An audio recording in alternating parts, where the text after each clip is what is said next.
fair to say, have left a lot of Kenyans depressed, angry, and very disappointed. I think he has not helped us for the 3 years which he has been with the team. Yani hakuna kitu ya maana ameleta to the team. I think he should just go as early as now. Hello ladies and gentlemen, and welcome to another edition of Pulse Sports Recap. Mimi naitwa Mark Kinyanjui ama ukitaka Kinyawai. And I'm here first as Shuma. Na of course leo kuna vitu mingi zenye last week kuna vitu mingi zili happen, especially with regards to Harambee Stars zenye fair to say have left a lot of Kenyans depressed, angry, and very disappointed. In case you don't know, or in case hauna habari ama vitu zili happen, Harambee Stars were frustrated to a 1-1 draw by Zimbabwe, and as a result they are out of qualification for AFCON 2025 with a game to go. I know they are supposed to play with Zimbabwe hii Tuesday, I mean Namibia hii Tuesday inakuja, but it's kind of too late because Kenya will finish third on as it stands, they're on 5 points. Namibia have only collected 1 point. So regardless of the result tomorrow, Kenya finish third on 5 points, and they're out of contention for qualification. First of all, in your opinion, what did you make of the game? Because you're mechilipita. I think, in my opinion, if you ask me, I think Engin Firat sabotaged the team with his selection of the team. Of course, he decided to go for 2 strikers up front. That was Michael Olunga and the eventual scorer for Kenya, that is Jonah Ayunga, started together up front. Then he played Ronnie Onyango and Eric Marcelo Uma as the wingers, and then started Anyembe and Abu Domar as fullbacks. And then the double pivot was Amos Nondi, who came in for Richard Odada, who was suspended for the game because he had collected 2 yellow cards, meaning he was suspended, and Teddy Akum, who at the end of the game was very inconsolable, and reports suggest he's contemplating retirement. Personally, I believe that he went way too negative with his tactics. I know Zimbabwe have a talented squad. Zimbabwe rightly deserve to be deserve kuingia kwa hiyo tournament because wakona some very talented players, people like Marshall Munetsi and people like that, very talented players who play in the top 5 leagues. But at the same time, I thought Firat was way too negative, and by the time he was making changes, ilikuwa way too late, and as a result ulikuwa frustrated to a 1-1 draw na ikaisha. What do you make of the game? There's nothing much which I personally expected from that game. I just knew that maybe we are going to get a draw or a loss, maybe basing on the Firat's tactics. So nothing much which I expected, and I don't think the rest of the fans expected more, because even there were no Kenyan fans in the stadium. So. For me ukaweza niuliza, I think Firat was just way too negative with his tactics. Na you know the same thing ili happen last September, where Firat himself has been insisting on kuwa na a settled team that has played together for a long time. Okay, the only 2 players wenye walikuwa na miss ilikuwa Ayub Timbe and Masud Juma, players wenye na consider his key players. And during the Malawi for Nations tournament, when they won 3-1 to clinch that cup, those players, I mean, Ayub Timbe was there, and he was stretching their defense, and in the end we won that game 3-1. I think it's a game where Michael Olunga actually scored a hat-trick.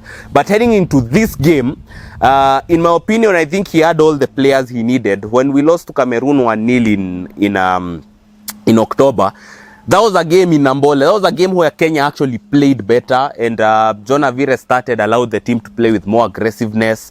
Of course, we saw players like he started his strongest lineup, and Kenya, if you look at the statistics, were actually unlucky to have lost that game because it took a moment of brilliance for the Harambee Stars to actually win that. I mean, for Cameroon to actually win that game 1-0.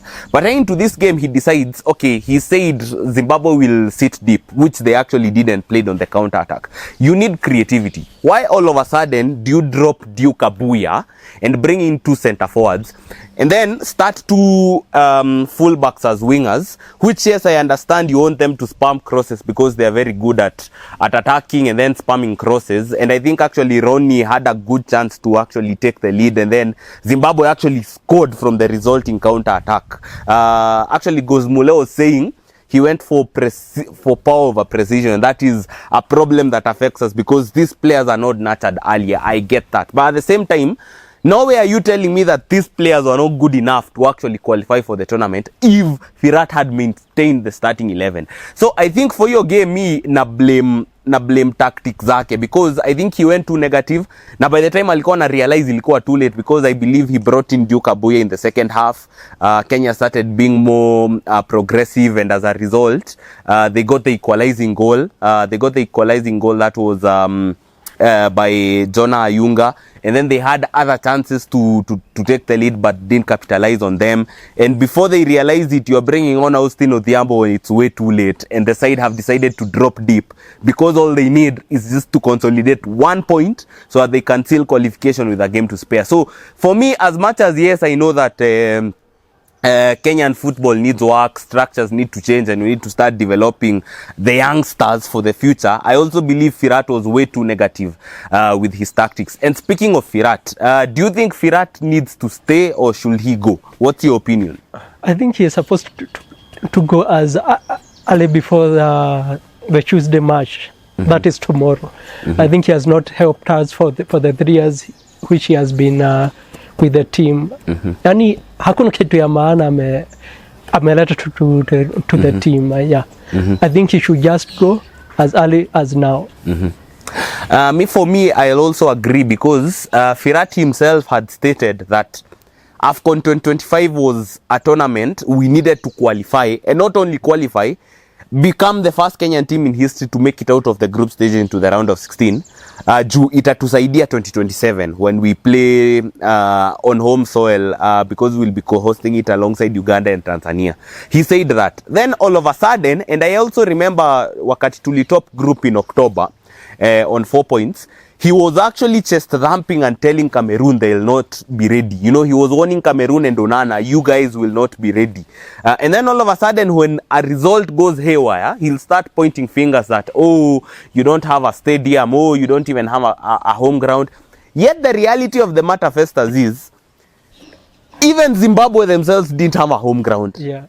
This coach, Michael Ness, the coach of Zimbabwe, has been in charge for less than 4 months, and they're already at the AFCON.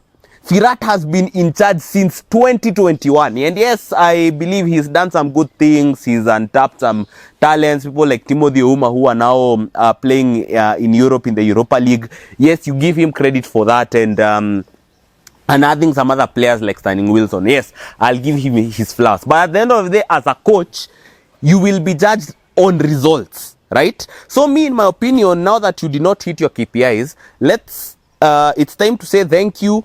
Tulete coach mwingine tuone kama maybe atatusaidia ku at least correct our fortunes in the 2026 World Cup qualifiers. I think it's still possible to correct that situation.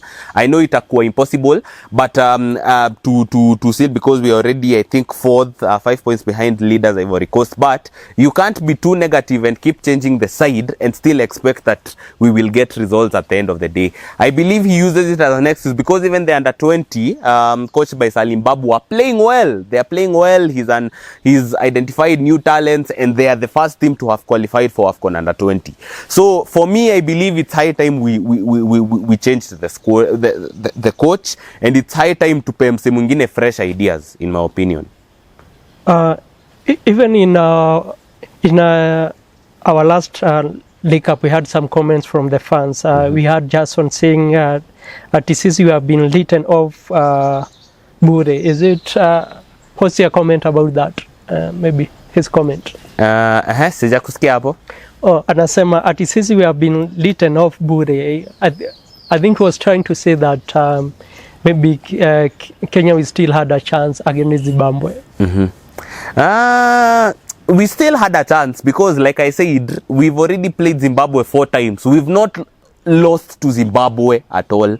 We beat them at the Malawi for Nations tournament. We beat them again during the COSAFA Cup and drew twice, in the first leg in Uganda and the second leg again in Polokwane on Friday. So I believe with a more positive approach maybe we'd have won, tungebeba hizo games zote mbili na saizi tungekuwa AFCON. So for me I think it's an excuse for Firat to keep on saying ati bado we need time, sijui ati hatuna maviwanja and stuff like I've said. So I believe ilikuwa for me nitaita a lazy excuse on Firat's part.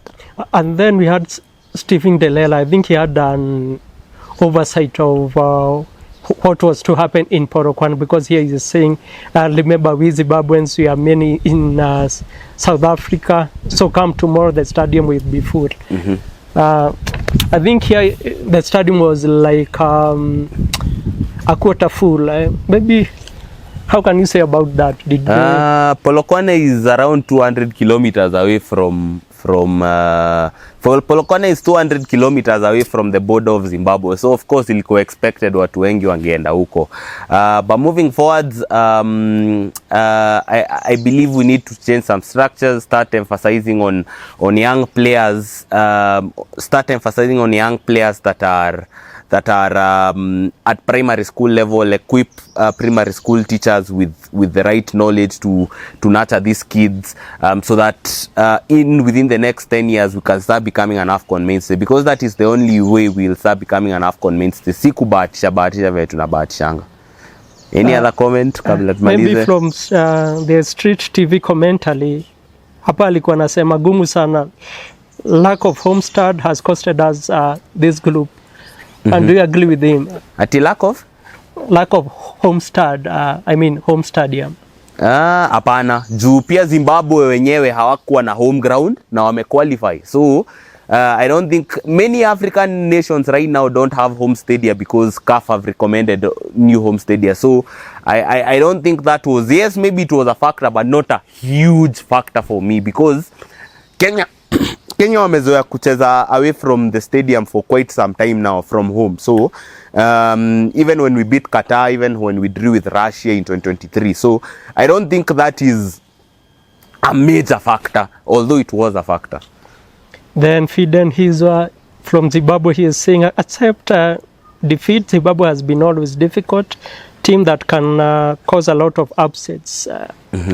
Do you agree with him? But then again, for me, I consider Zimbabwe our equals, because if you look at hiyo game ya Friday, ilikuwa 50-50. At the end of the day, ilisha 1-1, and I believe it was actually a fair result, because they created chances, we created chances, but at the end of the day, we had to settle for a draw. So, for me, I believe they are our equals in terms of footballing ability. Yeah.